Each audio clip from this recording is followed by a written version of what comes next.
Alright, what is up, you guys? My name is Savannah. Welcome to my channel called Porch Bible. Sorry you can't hear very well or my phone is vibrating because I'm filming this on my phone. So today we're going to be talking about two stories, and this is the kind of one that was the biggest eye-opener, game changer, like this is it. I was dead and now I'm alive again kind of story, and that is the story of the Valley of the Dry Bones. When I heard this, I just moved to Arkansas. I had no money. I moved to where I didn't know anyone. I moved in with my dad and my meemaw, and I went to this church called Central Baptist, and it was during 7:47, which is a Wednesday night service. Starts at 7:47. It was like a college service. I didn't know anybody there. There was like 300 people. I knew one person, and he was kind of like my stepbrother, something like that at the time. Our parents were dating, and he like introduced me to some girls, and so like I sat with them. I didn't know them though. And that night, they preached the sermon of the Valley of the Dry Bones. If you don't know what that is, we're just gonna go ahead and open it up. Let me find it in here. Okay, so the Valley of the Dry Bones, and I'm just gonna read it to you. It's also called the Breath of Life. If you're looking in the Message NIV, it's called Valley of the Dry Bones.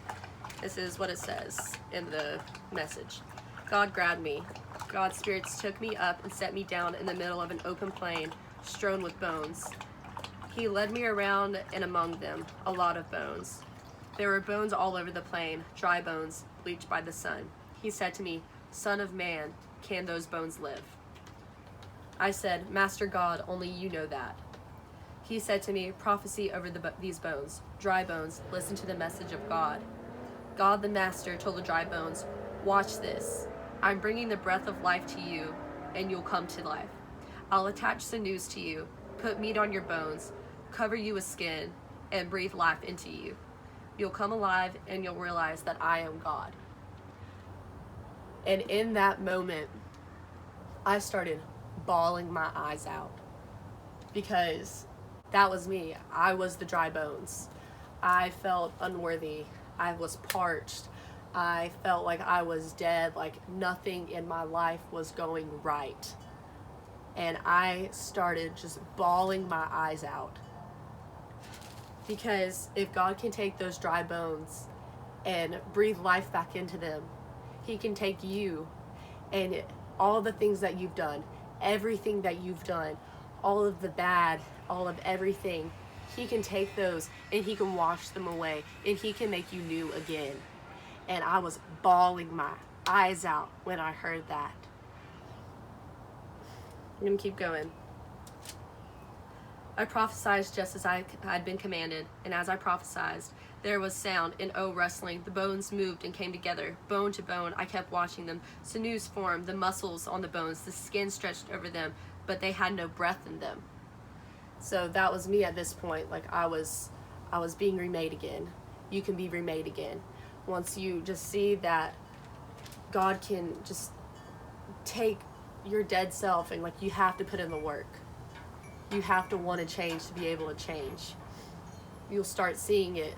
You start seeing yourself reform again. He said to me, "Prophecy to the breath, prophecy, son of man, tell the breath.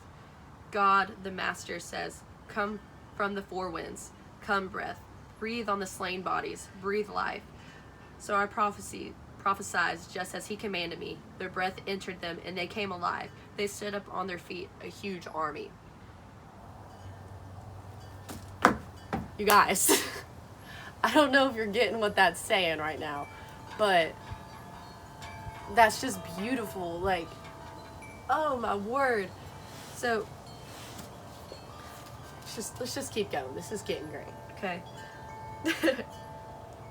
Therefore prophecy, tell them, God the Master says, "I'll dig you up from your graves, bring you out alive, O my people. Then I'll take you straight to the land of Israel. When I dig up graves and bring you out as my people, you'll realize that I am God. I'll breathe my life into you and you'll live." Then I'll lead you straight back to your land, and you'll realize that I am God. I've said it. I'll do it. God's decree. So that right there,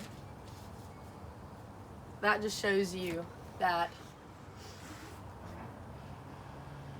sorry, this is just like a really big one for me. So with that story, this is what you have to realize. No matter how far you've gone out, how far you've gone, no matter what you think about yourself, no matter how dried out that you seem that you are, if you turn to God, look straight at him and just look to him and ask him for help, he will be there to help you. He will be there to breathe life back into you. He will be there to water you when you are parched. He will be there to feed you when you are hungry. You just have to go to him and just focus on him. You can't let these worldly distractions get to you, because that's what they are. That's what the drinking the alcohol is the same thing. That's what the drinking, the partying, the drugs, the money, like looking cool, like that's what these things are. They're just worldly distractions that are trying to bring you down, that take the life out of you, that make you these dry bones.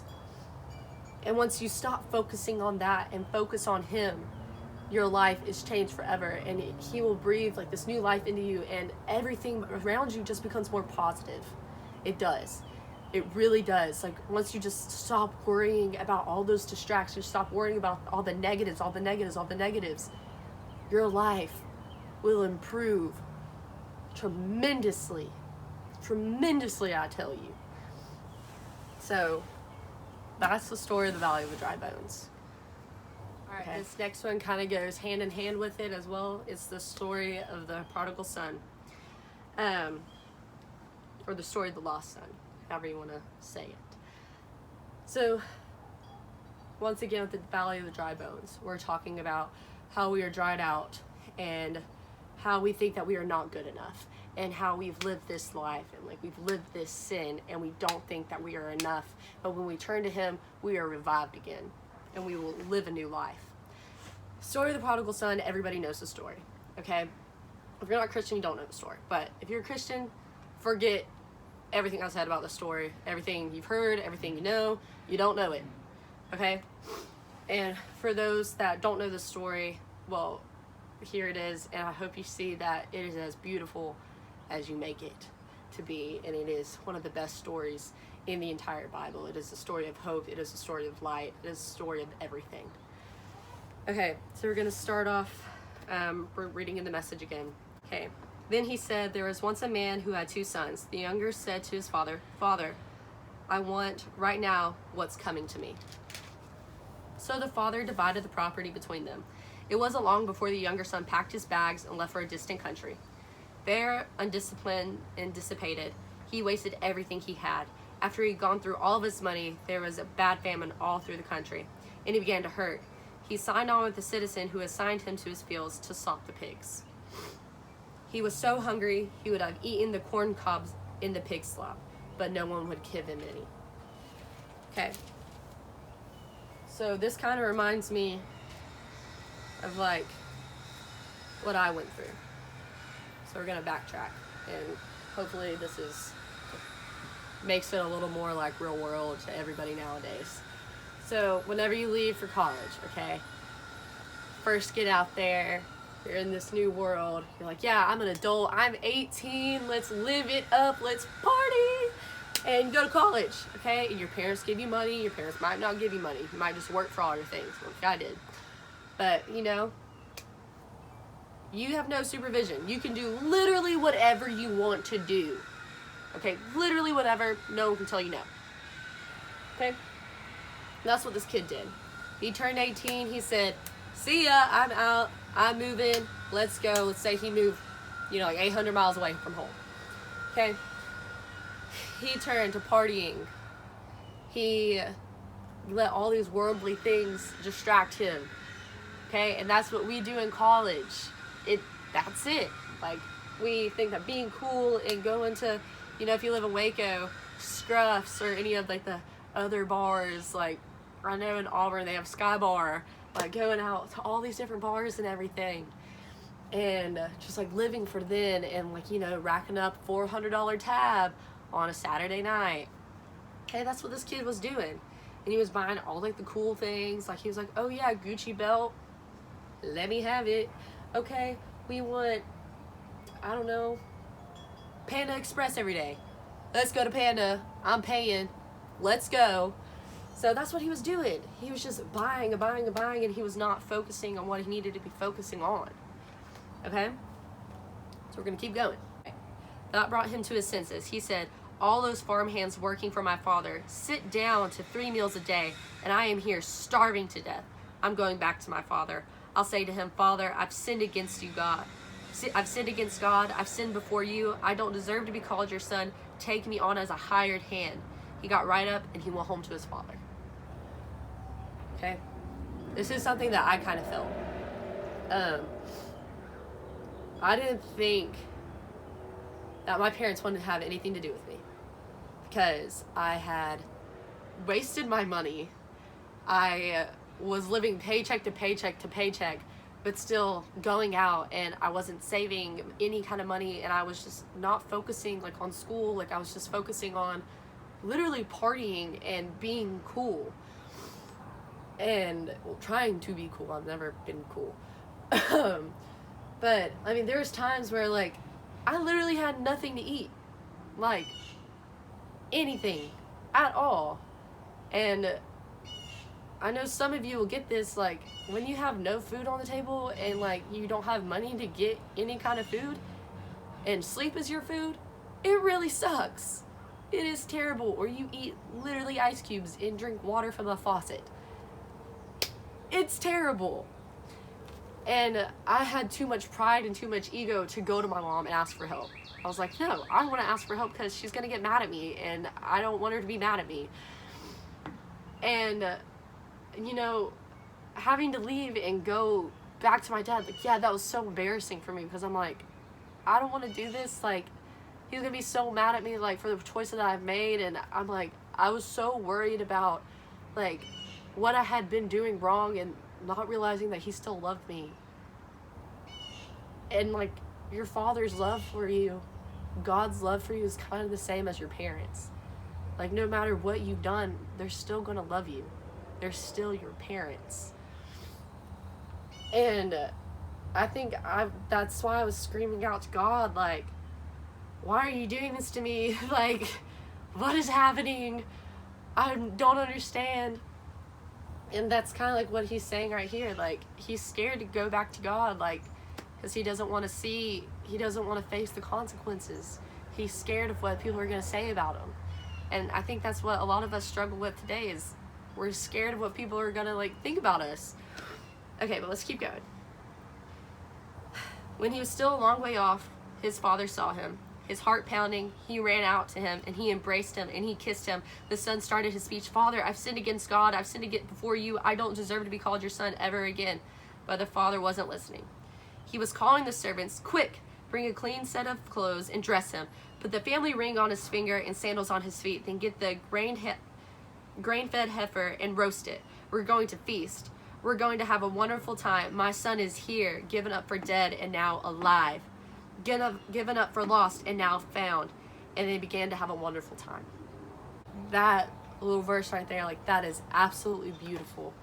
Let's just read that one more time. He said, my son is here, given up for dead and now alive, given up for lost and now found.